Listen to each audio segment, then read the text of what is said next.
नमस्कार साथियों, मैं सरोज आप सभी का अपने चैनल सरस्वती कृपा में बहुत बहुत स्वागत करती हूँ।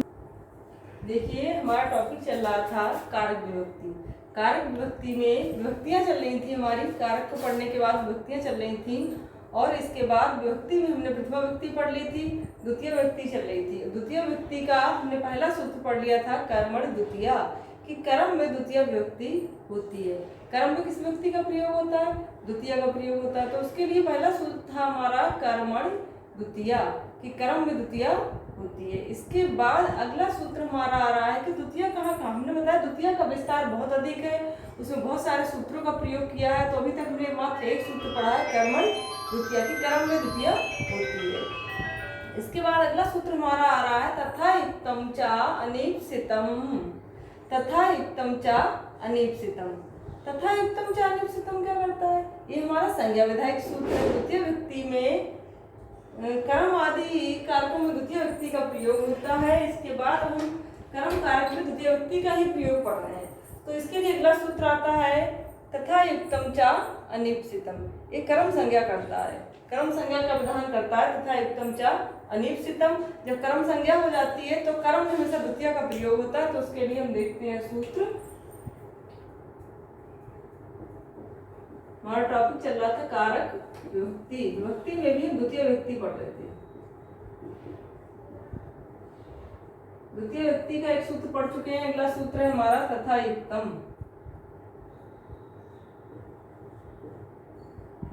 तथा युक्तम, तथा युक्तम च अनीप्सितम। तथा युक्तम च अनीप्सितम एक ऐसा सूत्र है, बता चुके थे हम आपको, संज्ञा विधायक सूत्र। विभक्ति विधायक नहीं, संज्ञा विधायक सूत्र है। संज्ञा विधायक। और कौन सी संज्ञा करता है? कर्म संज्ञा करता है। इसमें आ रहा है तथा युक्तम च अनीप्सितम। तथा युक्तम, उससे युक्त हो। तथा यानी वैसे ही, युक्तम युक्त हो, वैसे ही युक्त हो। कैसे युक्त हो? जैसा हमारा कर्म युक्त होता है क्रिया से। उसके लिए कर्म संज्ञा के लिए सूत्र आता है कर्तु ईप्सिततमं कर्म। कर्ता को जो ईप्सित होता है उसकी कर्म संज्ञा होती है। ये सूत्र कह रहा है कि जो वहां था ईप्सित होता है, कर्ता को जो ईप्सित होता है, यहाँ पे है अनीप्सितम। और अनीप्सित की भी कर्म संज्ञा होती है। और वो कैसा? तथा युक्तम, वैसे ही युक्त हो। जैसा हमारा ईप्सित पदार्थ युक्त होता है क्रिया से, वैसे ही अनीप्सित पदार्थ भी यदि क्रिया से युक्त होता है तो वहां कर्म संज्ञा होती है। तो तथा युक्तम से पहले क्या तात्पर्य है? तो ईप्सित, ईप्सित तम, तमवत। ईप्सित तमवत यानी बत आता है समान अर्थ में, कि ईप्सित के समान ही। ईप्सित तमवत क्रियाया, क्रियाया, क्रिया से युक्तम। ईप्सित तमवत क्रियाया युक्तम अनीप्सितम।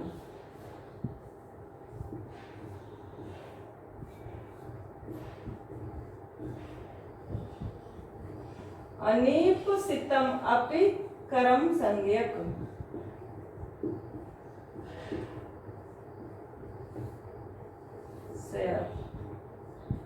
तो ये सूत्र कह रहा है तथा युक्तम च अनीप्सितम। तथा युक्तम यानी वैसे ही युक्त हो। ईप्सित की तरह ही यदि अनीप्सित पदार्थ क्रिया से युक्त होता है तो उसकी भी कर्म संज्ञा होती है। ईप्सित की तरह ही, ईप्सित के समान ही, यानी ईप्सित वत ही अनीप्सित पदार्थ भी यदि क्रिया से युक्त होता है तो वहां भी कर्म संज्ञा होती है। और उसमें कर्म संज्ञा करता है हमारा तथा युक्तम च अनीप्सितम। और जो कर्ता को ईप्सित होता है, कर्ता को अपनी क्रिया के द्वारा जो पदार्थ ईप्सित होता है, बहुत अधिक ईप्सित होता है, उसकी कर्म संज्ञा होती है कर्तु ईप्सिततमं कर्म से। और जो पदार्थ कर्ता को अनीप्सित होता है उसकी कर्म संज्ञा होती है तथा युक्तम च अनीप्सितम से। अब इसका हम उदाहरण देखते हैं। तो इससे पूछ सकता है तथा युक्तम से क्या तात्पर्य, सूत्र में तथा युक्तम से क्या तात्पर्य। तो इससे तथा युक्तम ईप्सितम से हमारा तात्पर्य है ईप्सित बत, ईप्सित बत यानी ईप्सित की तरह ही यदि अनीप्सित पदार्थ भी क्रिया से युक्त होता है तो वहां भी कर्म संज्ञा होती है। जैसे हम उदाहरण देखते हैं, और पहले ये देखना है जो अनीप्सित पदार्थ होता है वो दो प्रकार का होता है। हमारा अनीप्सित पदार्थ दो प्रकार का होता है, एक हमारा होता है देश और एक उपेक्ष। एक द्वेष से हो जाता है, उपेक्ष हो जाता है, और उपेक्ष वो होता है कर्ता जिसके प्रति उदासीन रहता है। जिस अनीप्सित पदार्थ के प्रति कर्ता उदासीन रहता है वो देश अनीप्सित हो जाता है, और जिसके प्रति कर्ता देश करता है वो देश हो जाता है। तो अनीप्सित पदार्थ दो प्रकार का होता है, एक हमारा होता है उपेक्ष, उपेक्ष, और दूसरा हमारा होता है देश। तो उपेक्ष क्या है? कर्ता, हमने बता दिया कर्ता जिसके प्रति उदासीन रहता है वो हमारा हो जाता है उपेक्ष। उसमें हमारा उदाहरण आता है ओदनम भुंजानो विषम भुंक्ते। उपेक्ष में देखते हैं कि ग्रामम गच्छन, ग्रामम गच्छन, ग्रामम गच्छन तीर्णम,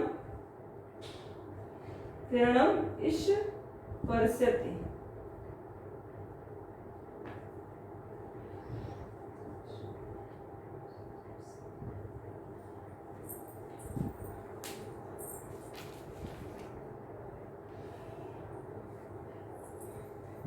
ग्रामम गच्छन तीर्णम स्पर्शति यानी गांव को जाता हुआ तिनके को छूता है। उपेक्ष में क्या आता है? उपेक्ष अनिश्चित पदार्थ में कि गांव को जाता हुआ तिनके को छूता है। कोई व्यक्ति गांव को जा रहा है और तिनके को भी छू रहा है। तो यहाँ पे पहले तो ये देखना है ईप्सित क्या है और अनिश्चित क्या है। जो कर्ता है उसका ईप्सित पदार्थ है ग्राम को जाना, उसका ईप्सित कर्म क्या है? गांव को जाना। और यहाँ पे उसका उपेक्षी कर्म यानी अनिश्चित कर्म क्या हो गया है? तिनके को छूना। कोई मान लो रास्ते में जा रहा है तो जहाँ उसे जाना है वो तो उसका लक्ष्य है यानी उसका ईप्सित है, उसे बाजार जाना है या विद्यालय जाना है या गांव जाना है, तो इसका ईप्सित हो गया। और बाकी साथ में इतनी क्रियाएं कर रहा है रास्ते में, पैर से किसी गिट्टी को मारना या तिनके को छूना या किसी पेड़ की पत्ती को तोड़ना, ये सब क्या अनिश्चित कार्य है, उसके अनिश्चित कर्म है। तो जो अनिश्चित कर्म हो जाता है उसकी कर्म संज्ञा हो जाती है तथा युक्तम च अनिश्चितम से, और उसमें द्वितीया का ही विधान होता है। जब नाम कर्म लग गया तो जहाँ वो अनिश्चित हो चाहे ईप्सित हो तो व्यक्ति तो द्वितीया ही लगेगी। तो गांव को जाना है उसका ईप्सित और तुमको को छूना है उसका अनिश्चित।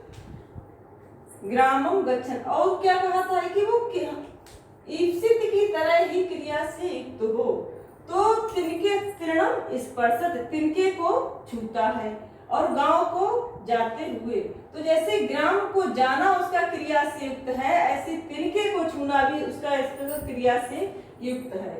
तो ईप्सित की तरह ही क्रिया से वो भी सटा हुआ है, तो वो हमारा अनिश्चित पदार्थ है, उसकी भी कर्म संज्ञा हो जाती है। कर्ता का ईप्सित क्या है?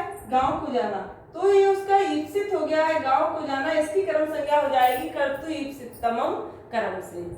गांव को जाना ईप्सित है तो जहां उसका जाना ईप्सित है उसकी कर्म संज्ञा हो जाएगी कर्तु ईप्सितमम कर्म से। और जो उसका अनिश्चित कार्य है उसकी कर्म संज्ञा हो जाएगी तथा युक्तम च अनिश्चितम से। दोनों की कर्म संज्ञा हो जाएगी, तथा युक्तम च अनिश्चितम से कर्म संज्ञा होगी अनिश्चित की, और उसमें भी हमारी द्वितीया का विधान हुआ है। और जो हमारा ईप्सित कार्य है कर्ता का उसकी भी कर्म संज्ञा होगी कर्तु ईप्सितम कर्म से, और दोनों में द्वितीया का विधान हो जाएगा कर्मणि द्वितीया से। यही हम सूत्र पढ़ रहे थे, कर्मणि द्वितीया। ये हमारा संज्ञा विधायक सूत्र है, ना कि व्यक्ति विधायक। तो तथा युक्तम च अनिश्चितम ने तीर्ण की कर्म संज्ञा की है और ग्राम की कर्म संज्ञा की है कर्तु ईप्सितम कर्म में।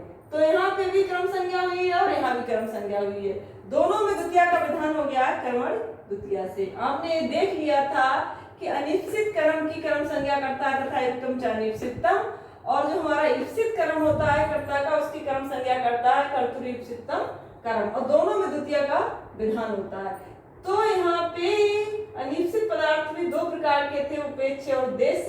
उपेक्ष का हो गया कर्ता जिसके प्रति उदासीन रहता है, तो तिनके को छूना ये उसका उदासीन कार्य है कि जा रहा है, छू रहा है, ना छुए कोई वो नहीं है इसमें कि उसको छूना ही है, ऐसी कोई इसमें अनिवार्य शर्त नहीं है। तो इसके प्रति वो कैसा है, उदासीन है। और दूसरा अनिश्चित क्या होता है हमारा, देश करता है, जिसके प्रति देश करता है, वैर रखता है, वो हमारा अनिश्चित हो जाता है। इसमें हमारा उदाहरण आता है ओदनम भुंजानो विषम भुंक्ते। ओदनम भुंजानो विषम भुंक्ते कि ओदन को खाता हुआ विष को खाता है। जो करता है वो ओदन को, भात को खाता हुआ विष को खाता है। तो ये हमारा देश से हो गया है।